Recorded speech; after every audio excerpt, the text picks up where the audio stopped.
मिलिंद मेरे छोटे भाई की तरह एक ही दिन में हो गए हैं। इतनी इतनी बातें हुई हैं, एक मुश्त मैंने शायद ही इतनी बातें की हों, जब से मैं आई हूँ बकबक ही कर रही हूँ, इसलिए भी कि मुझे कुछ और सुनना है वगैरह वगैरह। और आप सभी लोग महत्वपूर्ण लोग, वो सभी लोग जिनको आज पुरस्कार मिले और वो उनके हकदार थे और उनको मैंने पुरस्कार दिया, इसलिए फिर से सब हर बार मैंने सबको बधाई कहा, एक बार फिर से एक मुझे सबको बहुत बहुत बधाई। दूसरी चीज़ कि ये जो मैं पुणे 2 साल पहले आई थी, एक हमारी अत्यंत महत्वपूर्ण feminist writer, activist, social scientist, उनके बारे में गेल ऑम्पेट आप लोग जानते होंगे, किसानों के साथ उन्होंने बहुत काम किया है और एक फाउंडेशन उनके नाम से बना और संस्था ने मुझे बुलाया। तो पुणे यूनिवर्सिटी के centre for women studies, women and development studies में मैं आई थी बोलने के लिए। उस समय मैंने पुणे को पहली बार देखा था। इस बार जब आई हूँ तो कई लोगों को पहली बार देख रही हूँ, खास करके अपने बहुत प्रिय एक्टर अमोल पालेकर जिसका पत्नी यहाँ आए हुए हैं। मैं सचमुच उनकी बहुत बड़ी फैन रही हूँ और सिनेमा में ह्यूमर का स्तर कैसे ऊपर ले जाया जा सकता है, कैसे उसको कलात्मक बनाया जा सकता है, उनकी फिल्मों से मैंने बहुत पहले ही समझा और सीखा। तो बहुत बहुत धन्यवाद आपके आने के लिए और बहुत बहुत शुक्रिया और बधाई कि आपको अपने ऑटोबायोग्राफी पर आपको अवार्ड मिला है ना। तो मैं ज़रूर पढ़ूंगी, हिंदी में उसका अनुवाद हुआ है बिल्कुल। दूसरी चीज़, महाराष्ट्र साहित्य परिषद पुणे के बारे में जो मुझे पत्र मिला तो मैं बहुत चौंकी, क्योंकि ये परिषद तो हमारे अपने देश से भी पुराना है। ये 119 साल पहले स्थापित हुआ है और तब से वो लगातार अपने स्टैंडर्ड्स को बनाए रखा, उन्होंने बना करके रखा हुआ है, पुरस्कार देते हैं। और इस बार जो मैंने देखा, आज 40 लोगों को पुरस्कार मिला है और तमाम जीवन के क्षेत्रों से। तो ये जो साहित्य है, ये तो साहित्यकार की परिभाषा को उसने और बढ़ा दिया, विस्तार कर दिया, क्योंकि हर तरह के कॉन्ट्रीब्यूशन से साहित्य बनता है। सिर्फ कथा, कहानी, कविता लिखने से साहित्य नहीं बनता। मैं इसका आज गंभीरता से कुछ बात करने जा रही हूँ और हो सकता है कुछ लोगों को पसंद ना आए बात, लेकिन हम जिस समय में रह रहे हैं उस समय में साफ साफ कुछ बातें ज़रूर कह लेनी चाहिए, चुपना नहीं चाहिए, क्योंकि बहुत अफसोस होता है। अच्छा, मैं थोड़ा उतना तेज नहीं बोलती, तेज काम करती हूँ, बोलती नहीं ज़्यादा। तो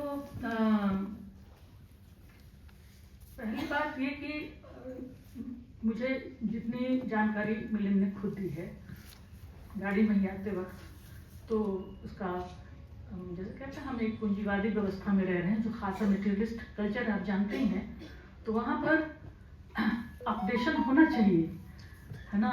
तो अगर उन्होंने अपनी बिल्डिंग बनाई, उसको वातानुकूलित किया, उसको इस तरह की जगह बनाई जहाँ पर बैठ कर के उसको समझ सकें, हाँ, उसको इतने सारे ग्रंथ छापे गए। तो ये जो उन्नति है ये सिर्फ बाजार में नहीं होनी चाहिए, कमोडिटीज आफ्टर कमोडिटीज, एक के बाद एक सोफिस्टिकेटेड कमोडिटी आ रही है, वो हमारे साहित्य में भी उसका कुछ अच्छा असर दिखना चाहिए। तो मेरा अपना ये मानना है कि जो लोग साहित्य करते हैं और जो लोग साहित्य में रुचि रखते हैं, उन सबकी भी उन्नति बहुत ज़रूरी है। लेकिन हमारी उन्नति यानी कि साहित्य करने वाले लोगों की उन्नति और बाकी लोगों की उन्नति में एक बहुत गहरा फर्क है। वो ये है कि साहित्य का कमोडिफिकेशन नहीं किया जाना चाहिए,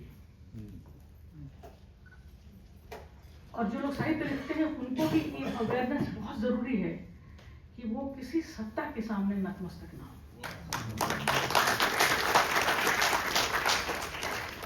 क्यों? क्योंकि साहित्य जो है ये ऑटोनमस क्षेत्र है मनुष्यता का, और ये ऐसी पाठशाला है जिसमें हम पहली बार ठीक से सीखते हैं कि हमारी स्वायत्तता का मतलब क्या है, एक राइटर किस अर्थ में सॉवरेन है। मैं अपने को हमेशा सॉवरेन मानती हूँ। मुझे इस बात से नहीं भय होता कि मेरे साथ कुछ ऐसा हो जाएगा जो जो मुझे झुकने के लिए मजबूर करे। तो भाई जो नहीं झुकता है उसको कोई झुका भी नहीं सकता है ना? क्यों? उसके पास अपने अपने डिफेंसेस होते हैं, उसके पास अपना दिमाग है, उसके पास ज्ञान है, उसके पास अपना बड़ा सा एक सेंस है जिसको हम एस्थेटिक सेंस कहते हैं। तो जो लोग सौंदर्य के प्रति समर्पित हैं, मतलब अपने यहाँ लेक्चर देने सौंदर्य पे नहीं आए, लेकिन ये बताना भी जरूरी है कि मनुष्य सिर्फ गाड़ी, फ्रिज, टेलीफोन, ये सब बनाने, ये सब नहीं बना सकता। वो बना सकता है क्योंकि बनाया है हम लोगों ने। वो अच्छे राज्य, अच्छी व्यवस्था, अच्छा समाज, अच्छा मनुष्य, ये भी उत्पादित कर सकता है ना? तो जो प्रोडक्शन है, हम लगातार प्रोडक्शन, क्योंकि हम लेबरिंग लोग हैं, हम हमेशा हमारे पास श्रम है, तो हम उस श्रम के तरह तरह से उसका उत्पादन कर सकते हैं। जो हमारा श्रम है उसको हम कहते हैं सृजनात्मक श्रम। ये श्रम बाकी दूसरे जो प्रोडक्टिविस्ट लॉजिक है प्रोडक्शन का, उससे बहुत अलग है। तो जो लोग सृजन करते हैं उनको तो पता ही है कि वो किन पीड़ाओं से गुजरते हैं। ये कहना, कोई कहे कि भाई वहाँ पर किसी को मार दिया गया, वहाँ पर किसी को पकड़ लिया गया, जेल भेज दिया गया, वगैरह वगैरह, तो आम लोगों को जिस तरह से इस पर जिस तरह की अनुभूति होगी, उससे बहुत दूसरे तरह की अनुभूति एक राइटर को होती है। जैसे ये हो सकता है कि आपको रात में नींद ना आए, ऐसा मेरे साथ भी हुआ है ना? जैसे जब हम इस तरह की खबरें सुनते हैं कि किसी लड़की का बलात्कार हुआ, तो ये कभी भी हमारे लिए एक आम खबर नहीं हो सकती। ये हमेशा, ये दुष्कर्म हमेशा एक विशेष दुख पहुंचाने वाली घटना है ना? क्योंकि उस पीड़ा को आप महसूस करते हैं। तो उसी तरह से जो लेखक है या लेखिका है, वो कोई इनोसेंट चीज नहीं है। ये भी एक धारणा बनी हुई है। क्यों? क्योंकि साहित्य में अभी भी मैं ये मानती हूँ, बहुत सारे लोग पोएट्री का मतलब समझते हैं रोमांटिक पोएट्री। अभी तक वो रोमांटिक पोएट्री के असर से उभरे नहीं है, ठीक है ना?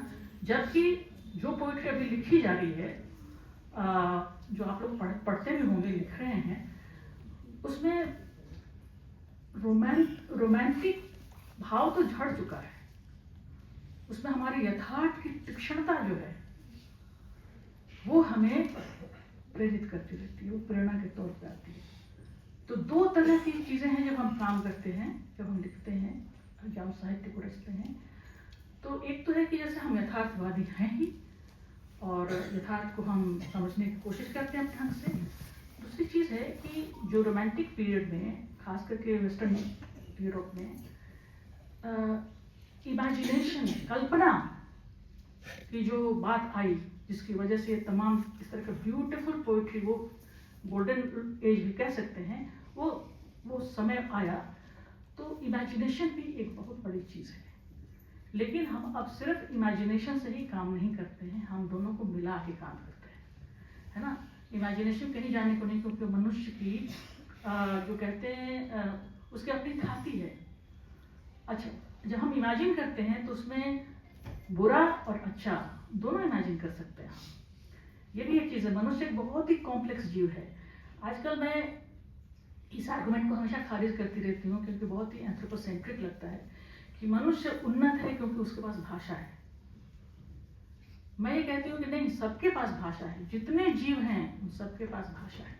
हमें अपने ही को एक्सपैंड करना है, हमें अपना विस्तार करना है, समझने के लिए कि जिन दूसरे तरह के जीवों से हम इंटरेक्ट करते हैं वो असल में कौन है, हम उनको नहीं जानते। हम अपने पालतू कुत्तों के बारे में बहुत कम जानते हैं, वे हम लोगों को ज्यादा जानते हैं, ये बता दो। तो कहने का मतलब ये है कि सभी लोगों के पास रैशनैलिटी है और लैंग्वेज है, लेकिन हमारे साथ वो नहीं बैठे हुए हैं। हम ही लोग साथ हैं। हमारी मनुष्यता का एक जरूरत है कि हम उसको पुनः परिभाषित करें। और मनुष्यता को जब हम पुनः परिभाषित करते हैं तो उसमें स्वतंत्रता, समानता, भाईचारा, बहनापा, ये सब चीज़ें आज भी बहुत महत्वपूर्ण है, क्योंकि इसके बगैर अच्छा समाज नहीं बन सकता। मैं उस तरह की स्त्री हूँ जो अपने अस्तित्व पर नाज करती है। मैंने खुद भी बहुत इंटेलेक्चुअली स्ट्रगल किया है इस जगह पहुंचने के लिए जहाँ पर मैं वासना एक नदी का नाम है, प्रेम भी एक यातना है, अभी एक संग्रह आने को है जिधर प्यास है। ऐसी चीज़ों पर मैं लिख रही हूँ जो हिंदी साहित्य में पहले कभी नहीं लिखा गया है। जैसे आप अभी तो मैं किताब ही कर रही हूँ स्त्री और प्रकृति पर, हिंदी में 3 वॉल्यूम में, 2 वॉल्यूम तभी अंडर प्रिंट है, ऐसा तैयार कर रही हूँ। तो मैं क्या कर रही थी, कहाँ चली गई, एनीवे। तो कहने का मतलब ये कि हमारी जो अपनी मनुष्यता है उसमें लगातार ये विस्तार जरूरी है कि हम कौन हैं। एक बार ही इसकी परिभाषा हो गई तो आप मत मानिए कि ये परिभाषित हो गया। हम एक इवॉल्विंग स्पीशीज हैं, हम लगातार विकसित हो रहे हैं। क्यों? क्योंकि हमारे अंदर मनुष्य होने का एक पोटेंशियल है।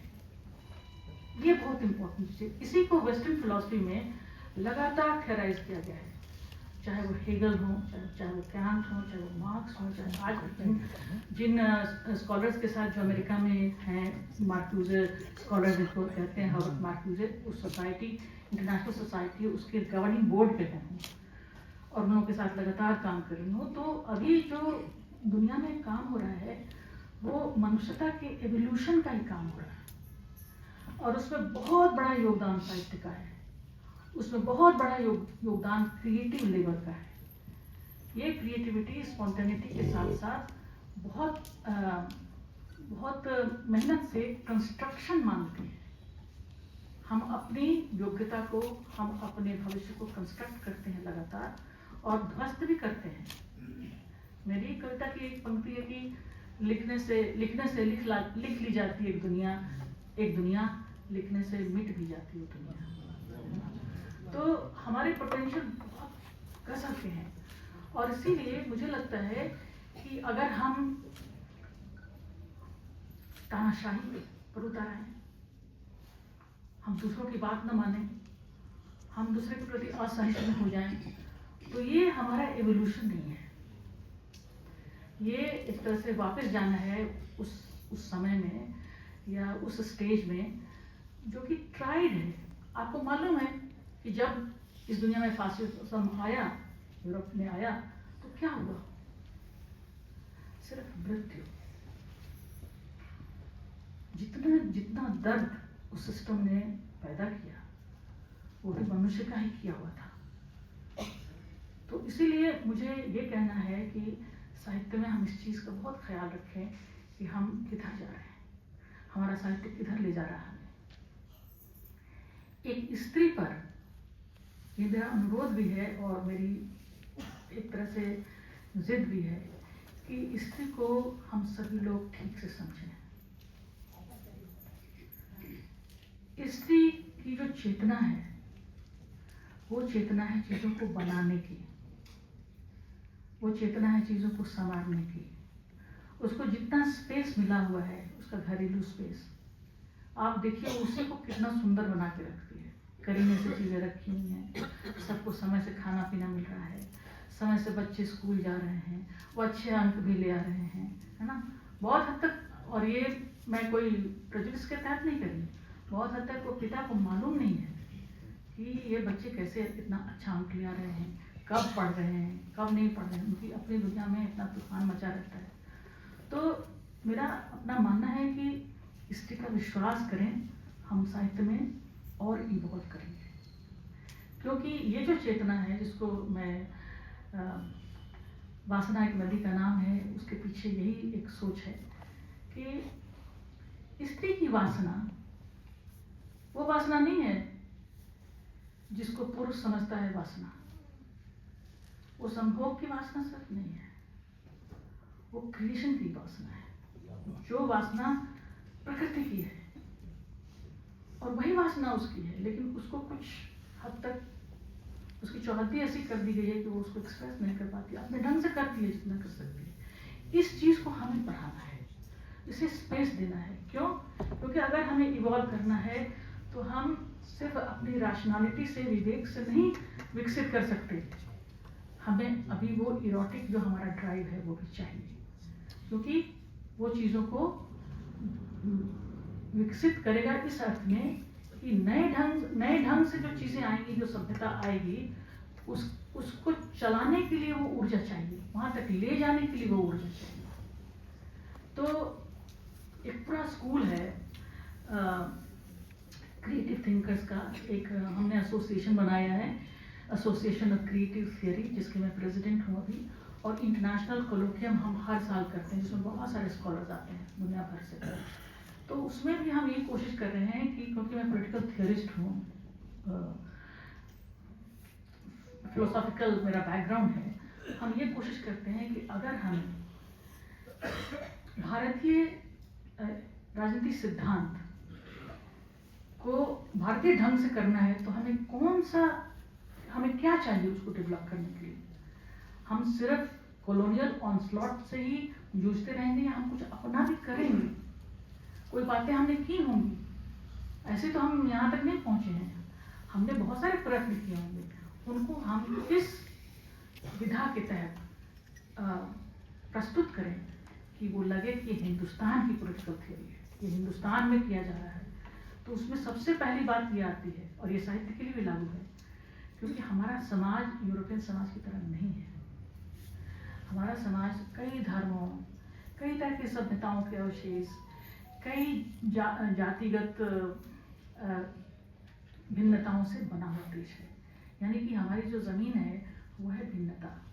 और मैं आपको ये चीज़ बताऊं कि इसको जो भी छेड़ने की कोशिश करेगा या जो भी उसको यूनिफाई करने की कोशिश करेगा, वो हमारे इस बहुत ही वैभवशाली जो हमारी संपन्नता है उसको नष्ट करेगा, और उसको हम नहीं होने देना चाहिए। साहित्य हमारा अभी जिन लोगों को अवार्ड्स मिले, जो हमारे मुस्लिम भाई हैं, तो मिलिंद ने मुझे कान में बताया कि ये बहुत अच्छे राइटर हैं, तो मुझे बहुत गर्व महसूस हुआ। हाँ, appreciation of whatever has been written by others, appreciation of whatever we have inherited from centuries, ये सब ऐसी चीज़ें नहीं जो हम यूँ ही गंवा दें, हमें उनका संरक्षण करना है।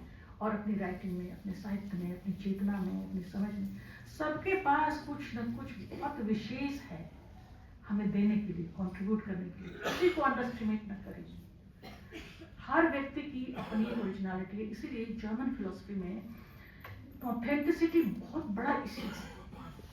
आप जानते हैं कि जर्मन लोगों ने बहुत स्ट्रगल किया फ्रेंच और ये एनालिटिकल ब्रिटिश फिलोसफी के खिलाफ और अपना कॉन्टिनेंटल फिलोसफी बनाया। ऐसा क्यों हुआ? क्योंकि उन्होंने कहा ऑथेंटिसिटी, आपकी अपनी मौलिकता, ये एक बड़ी चीज़ है। तो जैसे हम अगर पॉलिटिकल थ्योरी करना चाहें, हम साहित्य लिखना चाहें, तो हमें अपनी मौलिकता पर जरूर ध्यान देना चाहिए। तब जाके हम कोई नई कहानी कह सकेंगे, कोई नई कविता लिख सकेंगे। हमें किसी की कॉपी नहीं करना है। क्यों करेंगे? हमारे पास अपना है, बहुत बड़ा वैभव है। तो मेरा अपना ये मानना है कि साहित्य में अगर हम जब आते हैं तो एक खास किस्म के अवेयरनेस के साथ आए। जब हमारा अवेयरनेस होगा, हमारी मनुष्यता, हमारी सॉवरेनिटी एज राइटर्स, जब हमें अपने बारे में इतना ज्ञान होगा, तो बड़ी मुश्किल है कि किसी अनडेवलप्ड और बैकवर्ड किस्म की ऐतिहासिक आइडिया से के सामने हम झुक जाए। ये अवेयरनेस ही बड़ी चीज़ है। कॉन्शियसनेस, अवेयरनेस, एक खास तरह की ईमानदारी। ईमानदारी नहीं होने पर तो व्यक्ति क्या है? इंटेग्रिटी नहीं है तो फिर क्या है ना? तो ये जो गुण हैं, ये तो हम लगातार प्रैक्टिस करते हैं, लेकिन कभी कभी हम उसको खो देते हैं, और जब हम खोते हैं तो हम बड़े घाटे में आते हैं। तो मेरा अपना ये कहना है कि साहित्य में भाषा के प्रति अवेयरनेस चाहिए। जैसे मेरी कविताओं का अनुवाद सुनीता दागा ने मराठी में किया है। 2015 में मेरे पति अचानक गुजर गए। वो खुद भी बहुत बड़े पोइट थे, पंकज सिंह, और BBC में वो सीनियर प्रोड्यूसर थे। तब हम लंदन में रहते थे। तो मैंने उसके बाद जो संग्रह में लेके आई, उसका नाम है खोई चीज़ों का शोक, जिसमें पहली बार मैंने मृत्यु पर पहली बार मैंने एक स्त्री की चेतना से उसको समझने की कोशिश की। और मैं आपको बताती हूँ कि जब आप इसकी चेतना से उसके बारे में सोचेंगे तो आपको एक दूसरी तरह की अंतर ज्योति महसूस होगी। क्योंकि जीवन और मृत्यु, लोग ऐसे कहते हैं कॉमन सेंस में कि एक ही सिक्के के दो पहलू हैं वगैरह वगैरह। मेरा ये मानना है कि उसमें बहुत फर्क नहीं है जीवन और मृत्यु में। हम कई बार मरते हैं, हम कई बार जीते हैं। अगर हमें ये कुव्वत न होती तो हम बहुत सारी ऐसी पीड़ाएं जीवन की जो हमें नष्ट कर देते। लेकिन मैंने कहा कि मैं नष्ट नहीं होना चाहती, क्यों? क्योंकि हम दोनों के बीच में बहुत प्रेम था, और इस तरह से खो देना मतलब मृत्यु मेरे लिए प्रेम को खोना था। और जब भी कोई व्यक्ति प्रेम को खोता है, चाहे स्त्री या पुरुष, तो वो एक मृत्यु की बराबर ही घटना होती है। और इसको भी समझना चाहिए, उसको एक पोएट समझ सकता है, एक राइटर समझ सकता है। तो उसका अनुवाद उन्होंने किया। उसके बाद ये 2 संग्रह, उसके बाद मेरा दिमाग जो है एक तरह से कह सकते हैं कि इस चीज़ों से अनासक्त हुआ, और फिर मैंने अपने को जांचना शुरू किया कि मैं हूँ कौन। मैं एक स्त्री के रूप में जैसे मुझे बनाया गया हमारे समाज में, पितृसत्तात्मक समाज है, जैसे इसने बनाया है, क्या वही मैं हूँ या मेरे अंदर भी कुछ और है? तो मैंने पाया कि मेरे अंदर अथाह प्रेम है प्रकृति के लिए, और वो हमेशा खड़ी रही है मेरे लिए। इसलिए उसमें वासना एक नदी का नाम है, संग्रह में एक कविता है कि हवा के साथ स्त्री का संबंध किसने तोड़ा। कृष्णा सोपती पे भी मैंने काम किया है। कृष्णा सोपती की किताब है ऐ लड़की। ये तब पेरिस में गई थी पोस्ट ऑफ रिसर्च फेलोशिप को लेकर के। मैं आप लोगों के साथ अगर शुद्ध हिंदी में बात करूँ, ना फ्रेंच ना अंग्रेजी, ठीक है ना, वो सब एकेडमिक बातें हैं, लेकिन हम अभी दूसरे तरह के मनुष्य के रूप में आपके सामने उपस्थित हैं, और आप लोग हमारे सामने। तो उसमें जो मुख्य पात्र है, 2 ही पात्र हैं पूरी कहानी में। उसमें एक है माँ और एक है बेटी। और माँ जो है वो बहुत बीमार है, लगभग मृत्युशैया पे पड़ी हुई है, और उसकी जो सबसे छोटी बेटी है वो उसकी सेवा में है, और वो माँ से लगातार सवाल पूछ रही है कि तुम्हारा जीवन कैसा था, तुमने ये किया, क्या किया, तुम क्या सोचती हो, वगैरह वगैरह। तो एक बार वो कहती है कि लड़की, हवाखोरी कभी नहीं खोना। क्यों? क्योंकि वही, उसी से जीवन मिलता है। अब सोचो, जीवन, लोग सोचते हैं जीवन कहाँ से आता है। वो कह रही है कि जीवन जो है वो प्रकृति से है, हवा से है, जीवन आपको मिल रहा है। और फिर बताती है कि किस तरह से, जिस तरह के परिवार में मेरा विवाह हुआ, वो मुझे जैसे कि घड़ी की तरह मैं बन गई। दिन रात जो डोमेस्टिक वर्क है, जो घरेलू काम है, फिर एक चीज में देरी हो जाए तो थालियां चलने लगती थी, फेंक दिया जाता, फेंक देते थे पुरुष और पति, है ना। तो उसके डर के मारे उसने सब कुछ छोड़ दिया था। लेकिन उसने कहा, एक सीक्रेट बताया कि सुबह में तुम्हारे पिता को चाय देने के पहले 5 बजे उठकर मैं जाती थी बाग में, उधर जिधर वन जैसा था, और मैं एक चक्कर लगा करके आती थी। अच्छा, इसमें बातें तो इतनी है, लेकिन मेरे इस पर क्या उसका असर पड़ा कि अगर उसने ऐसा नहीं किया होता, अगर ये औरत नहीं कर रही होती, तो उसके पास दूसरा कोई मैकेनिज्म नहीं था इस दासता को, इस उत्पीड़न को बर्दाश्त करने का। ये अपना साइकोलॉजिकल थेरेपी वो कर रही थी। That's how she was still intact. Day in, day out, she's doing some work which is not of her liking. तो कहने का मतलब ये है कि स्त्री का जो संबंध है वो प्रकृति के साथ बहुत गहन है। और अगर आज इस चीज को पुरुष भी नहीं रियलाइज करते हैं कि उनका भी संबंध है, अपने सांख्य फिलोसफी को उठा के पढ़ लीजिए, उनका भी बहुत ही इंटीमेट रिलेशनशिप है नेचर के साथ में, है ना। तो क्या होगा कि हमारा फर्क, स्त्री और पुरुष का फर्क बरकरार रहेगा, हमारे दृष्टिकोण अलग रहेंगे। हम जो समाज साथ में मिलकर बना सकते हैं वो नहीं बनाएंगे। इसीलिए अभी का सबसे जो बड़ा कॉन्शियसनेस है इस पूरी दुनिया में, वो है इको फेमिनिस्ट कॉन्शियसनेस। पर्यावरण की चेतना, मनुष्य के जीवन की चेतना पर्यावरण की चेतना से जोड़ करके अगर हम कुछ काम करते हैं तो ऐसे ही बहुत सारी ऐसी अभिरुचियाँ, बहुत सारी ऐसी आपदाएं जो हमारे मनुष्य जीवन पर आती हैं, वो सब नहीं आएंगी। क्यों? क्योंकि जिस तरह जैसे ही हम प्रकृति के साथ अपने को जोड़ करके देखते हैं अपने अस्तित्व को, बहुत सारा घमंड तो हमारे इसी तरह चूर हो जाएगा। क्योंकि दरअसल आप सोचते हैं कि आप ये कर रहे हैं, और कर रही होती है प्रकृति। बहुत सारी बड़ी चीजें इस दुनिया में प्रकृति करती है, वही आपको बचाती है।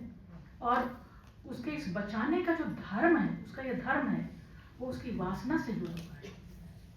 इसलिए धर्म और वासना को अलग मत कीजिए, है ना। ये सारी चीजें सब गुथी हुई है एक दूसरे के बीच में।